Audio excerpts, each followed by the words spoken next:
selamat sore. Perkenalkan, kami mahasiswa dari Institut Ilmu Kesehatan Kejiwaan Kediri yang saat ini sedang melaksanakan tugas, yaitu wawancara pada perawat puskesmas pemegang program kesehatan jiwa terkait penanganan masalah kejiwaan yang dialami masyarakat. Sebelumnya, perkenalkan saya Aswanuka Istiaji, dan ini rekan-rekan saya. Saya Libur Angelo Karubun. Saya Tinggal Suripati. Saya Pimino Pona Adisti. Saya Nandeska Cundiruan Ilyas. Saya Eka Amanda Perawan Trisna. Saya Natasha Juliana Putri. Kami ucapkan terima kasih karena sudah meluangkan waktunya untuk wawancara tugas kami ya Pak. Apakah kami boleh tahu ini dengan Bapak siapa? Ya, sebelumnya saya perkenalkan, saya Erik Susanto. Saya pemegang program jiwa di puskesmas ini sejak tahun 2013 kurang lebih. Sebagai perawat pemegang program kesehatan jiwa di puskesmas kesehatan saat ini, Pak, tentu memiliki peran penting dalam menangani masalah-masalah kesehatan mental yang ada di masyarakat. Nah, untuk itu bolehkah diceritakan sedikit tentang tugas dan tanggung jawab yang diemban dalam program ini? Kalau untuk tugasnya kita mulai pencegahan, penanggulangan, sama pengobatan. Jadi preventif, proaktif, sama kurang. Preventif, proaktif. Nah, jadi kalau untuk pengobatan, biasanya kita untuk pasien-pasien yang sudah terindikasi, sudah terdiagnosa dengan gangguan kesehatan jiwa. Terus kalau untuk pencegahan itu biasanya itu dilakukan screening kesehatan jiwa, bisa lewat SRI 20, SRI 25, 29 sama SDV. Itu untuk pencegahan. Dan untuk pengobatan biasanya kita melibatkan beberapa stakeholder. Jadi mulai dari pihak kelurahan, pihak dinas sosial, dinas kesehatan di sini yang mewakili puskesmas. Jadi kalau untuk penanganannya kita melakukan 3 tadi, pencegahan, pengobatan, sama rehabilitasi. Baik, untuk pertanyaan selanjutnya, seberapa besar kasus gangguan jiwa yang ditangani di puskesmas ini? Kalau seberapa besar itu untuk presentasinya kurang dari 10%, ya, jauh dari 10%. Kalau dari jumlah total penduduk. Kalau SPM kita tahun kemarin itu 56 orang dengan gangguan kesehatan jiwa. Jadi yang sudah terdiagnosa gangguan jiwa, baik itu schizofren, halusinasi maupun yang lainnya. Itu yang tercatat 56. Untuk tahun ini kita punya sasaran sekitar 57 orang. Jadi kalau untuk banyak tidaknya termasuk banyak. Masalahnya kan dari gangguan jiwa sendiri itu kan terbagi dari beberapa ya.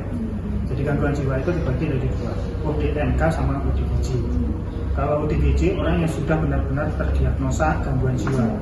Kalau ODMK orang dengan masalah kejiwaan, jadi dia masih belum mengalami gangguan jiwa, tetapi dia sudah mempunyai tanda-tanda orang yang mengalami gangguan jiwa.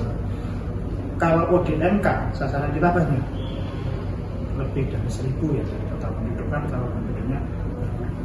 Jadi kalau memang ODMK sasaran kita banyak, hampir kurang lebih sekitar, kalau yang untuk tahun kemarin kurang lebih sekitar 500 sampai 700. Tapi itu kita capai 100% semua. Kalau untuk ODGJ-nya sendiri sekitar 50. Baik, selanjutnya jenis gangguan apa yang paling sering temui di masyarakat? Kalau gangguan kesehatan jiwanya, jadi kalau kita dari 5 kelurahan yang kita naungi, itu dari 58 ini mayoritas ya, lebih dari 80%, lebih dari 50% itu penderita schizofren.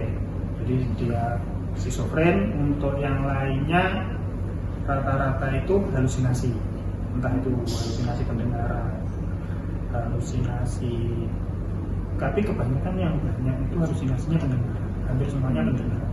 Terus untuk ODMK-nya kebanyakan menarik diri sama isos. Jadi ada ranah, ada indikasi mengarah ke isolasi sosial sama harga diri rendah untuk ODMK-nya. Baik Pak, di sini saya akan bertanya lagi. menurut Bapak, apa saja faktor utama penyebab terjadinya gangguan jiwa di lingkungan sekitar? Kalau faktor utama di lingkungan sekitar itu gaya hidup. Ya, kalau yang di wilayah kami, itu rata-rata gaya hidup. Jadi baik gaya hidup yang saya maksud bukan gaya hidup dia bergaya untuk hidupnya, bukan. Dia untuk memenuhi kebutuhannya. Kadang dari faktor ekonomi juga bisa mempengaruhi. Tapi dari sini kebanyakan itu gaya hidup, hubungan mereka dengan sosial yang pertama. Rata-rata dari teman-teman yang schizofren. Jadi untuk pasien ODGJ di sini itu memang kita bahasakan dengan teman. Misalnya kan mereka, kita juga punya salah satu program yang menyamaratakan mereka. Jadi teman-teman yang ODGJ ini rata-rata memang schizofren, dan schizofrennya karena rata-rata juga hubungan mereka dengan sosial itu kurang. Jadi faktor utama yang ada di sini itu kebanyakan memang hubungan sosial mereka, gaya hidup mereka terlalu suka di rumah, tidak terlalu suka untuk sosialisasi. Mungkin itu sosialisasi. Baik Pak, pertanyaan yang selanjutnya, bagaimana proses penanganan pasien dengan gangguan jiwa yang ada di puskesmas ini? Kalau untuk penanganannya, tadi seperti saya pegang dari awal ya, kalau kita di kelurahan itu ada kasus gangguan jiwa, biasanya itu kita dapat laporan dari kader kesehatan yang pertama, yang kedua dari tim reaksi cepat. Tim reaksi cepat ini yang ngelola dari bidang sosial. Jadi kita punya kerjasama dengan, dari awal tadi sudah saya sebutkan, Puskesmas Pesantren 1 saat menangani pasien itu selalu bekerja dengan 3 unsur. Babin Kamtib dari kelurahan, termasuk orang dari kelurahan, dinas sosial, dan dinas pendidikan. Biasanya kalau ada kasus baru atau ada kasus lama yang muncul lagi, itu biasanya dari dinas sosial, kalau melalui TRC-nya, tim reaksi cepatnya, atau dari kader dari dinas kesehatan. Ini konfirmasi ke kita. Bisa dari kelurahan juga yang mereka fokus di kelurahannya ya. Mereka selalu update masalah keluarganya, biasa konfirmasi ke kita. Setelah kita terima informasi, kita kunjungi, kita evaluasi seperti apa kondisinya, yang dibutuhkan apa. Kalau memang memerlukan pengobatan dan bisa dibawa ke puskesmas, kita bawa ke puskesmas. Kita konsultasikan kepada dokternya untuk pemberian obat. Untuk terapi obatnya biasanya untuk pengawasan itu biasanya lewat TRC sama kader. Jadi kalau orang jiwa itu kan pengobatannya setiap hari, tidak boleh putus. Jadi untuk pengawasan obat ini biasanya TRC sama kader untuk yang mengawasi obatnya. Tapi untuk yang memberikan obat itu harus ada dari pihak keluarga. Biasanya dari pihak keluarga, ini nanti yang memotivasi dari pihak keluarga. Selanjutnya apa ada proses program khusus yang disediakan untuk pasien gangguan jiwa? Kalau di Puskesmas Pesantren 1 kita ada program khusus. Program khusus kita diberi nama Ngasah Jiwa. Jadi Ngasah Jiwa ini artinya cuman belum di launching ya, tapi sudah kita sosialisasikan, kita sudah jalan. Ngasah Jiwa ini jangan ajukan gangguan jiwa. Jadi di sini kita programnya pengobatan. Jadi mendekatkan pengobatan ke pasien. Jadi ketika pasien khusus ini butuh kontrol, mereka tidak perlu datang ke sini. Jadi setiap bulan kita kunjungi, kita lihat kondisinya di pertengahan bulan. Mereka mengambil obat kan 1 bulan sekali. Kita lihat kondisinya di pertengahan bulan. Di akhir bulan nanti akan diambilkan obat, baik dari keluarga. Kita beri kemudahan keluarga, TRC maupun kader. Jadi mereka bisa mengambilkan obat dengan membawa kondisi, mulai dari foto bisa, video kondisi terkini bisa, bahkan mereka ngobrol secara langsung kondisinya seperti ini bisa. Dengan catatan kita harus kunjungan bulan sekali biasanya di pertengahan bulan untuk lihat kondisinya.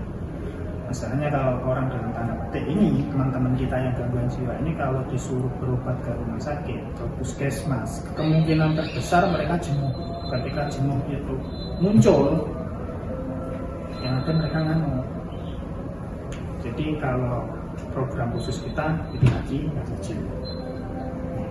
Selanjutnya bagaimana peran keluarga terhadap pasien gangguan jiwa. Gangguan jiwa. Nah, kalau peran keluarga itu ada yang kooperatif, ada yang tidak kooperatif. Kalau kebanyakan dari teman-teman kita yang sudah kita tangani itu kebanyakan yang pertama ya, mereka pasien terlantar, jadi mereka sudah tidak punya keluarga. Adapun keluarga mungkin sudah lansia, jadi mereka benar-benar terlantar. Yang kedua, ada beberapa yang masih kooperatif, jadi mereka memotivasi adiknya, misalkan dia mau bekerja, misalkan carikan pekerjaan. Terus ada beberapa juga yang tidak kooperatif. Yang tidak kooperatif itu ya kurang lebih sekitar 10% dari total gangguan jiwa yang kita tangani itu tidak kooperatif. Jadi tidak kooperatifnya mereka itu cenderung lebih acuh, tidak peduli dengan keluarganya, lebih cenderung lebih baik dipasung daripada di keluarga. Masih ada juga yang seperti itu. Jadi kalau acuh nggak acuh ya seperti yang acuh sekitar 10% lah dari total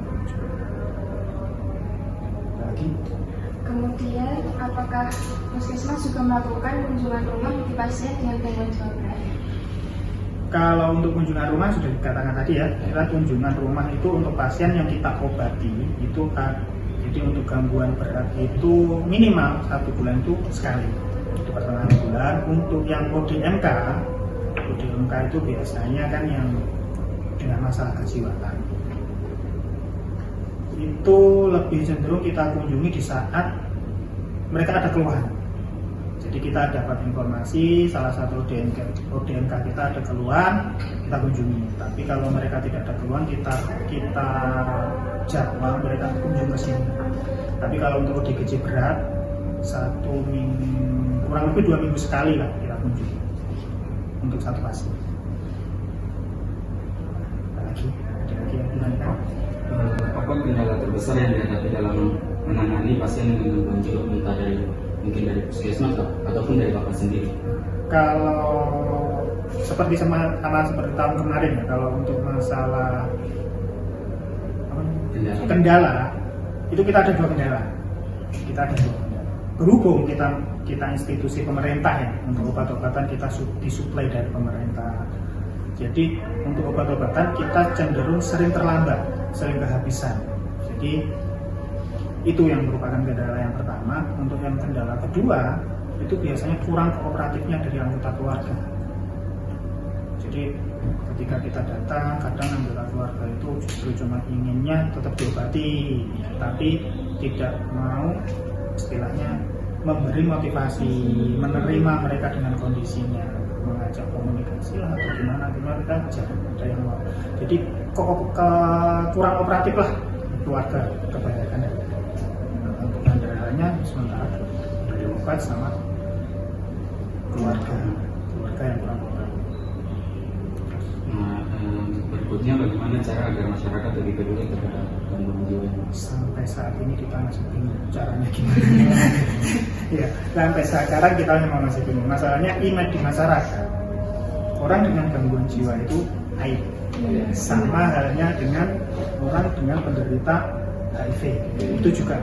Padahal orang dengan HIV, orang dengan gangguan jiwa ini jika dilakukan pengobatan secara rutin, terus mereka diberi motivasi, mereka diterima dengan kondisinya, mereka bisa baik.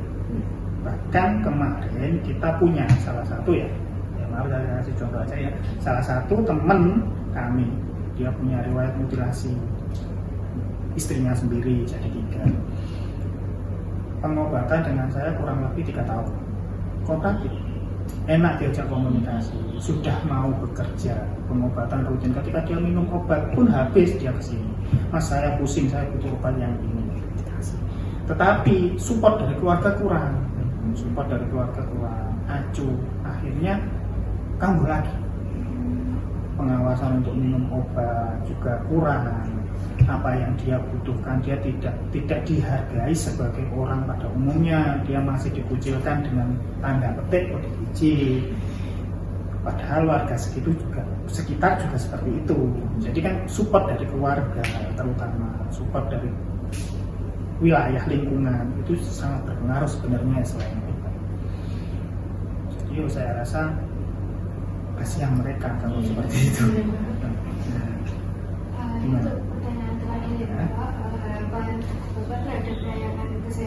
beliau di masa depan bagaimana? Kalau harapannya ya seperti kendala yang dua itu tadi, harapannya support obat kita dan suplai obat kita dari pemerintah sendiri lebih diperbanyak. Yang pertama, untuk rentang penungguannya juga tidak terlalu lama. Masalahnya kalau dari kita kan ngambilnya obat dari provinsi ini sampai bulan 3 kita belum dapat stok obat. Terakhir kita dapat stok obat itu Oktober 2020. Pada pasien yang kita tangani kan setiap hari, pengobatan juga setiap hari, jumlah obat pun yang diberikan juga sedikit. Jadi mungkin ada penambahan kuota obat, terus untuk proses pengadaannya pun juga lebih dipermudah untuk dari instansi pemerintah. Mungkin harapannya yang pertama itu. Harapan yang kedua, mungkin tugas panjenengan bantu saya, tugas jenengan bantu saya memotivasi keluarga, memotivasi warga sekitar untuk bisa menerima mereka, bisa memperlakukan mereka seperti orang pada umumnya, tidak mengucilkan mereka. Memang kebanyakan ODGJ itu dikucilkan di masyarakat. Antara mereka takut sama antara mereka cuek, bukan keluargaku. Tapi yang seperti kasus mutilasi itu dia ditakuti, jadi ketika dia mau ngapain aja dibiarkan. Padahal mereka butuh diperhatikan juga, seperti kita. Dengan macam cantik-cantik tidak diperhatikan kan marah. Sama ODGJ juga seperti itu. Mereka butuh apresiasi. Sebenarnya mereka cuma butuh apresiasi, butuh dihargai, butuh dianggap keberadaan. Jadi harapan saya teman-teman ini bisa bantu semuanya. Ya, apalagi alhamdulillah. Mungkin itu saja pertanyaan dari kami. Terima kasih atas wawasan yang telah diberikan. Semoga program kesehatan jiwa di Puskesmas Pesantren satu ini dapat berkembang dan juga memberikan manfaat yang banyak bagi masyarakat. Terima kasih banyak atas waktu yang telah disampaikan untuk kami. Mungkin itu saja dari kami. Saya ucapkan terima kasih. Sama-sama.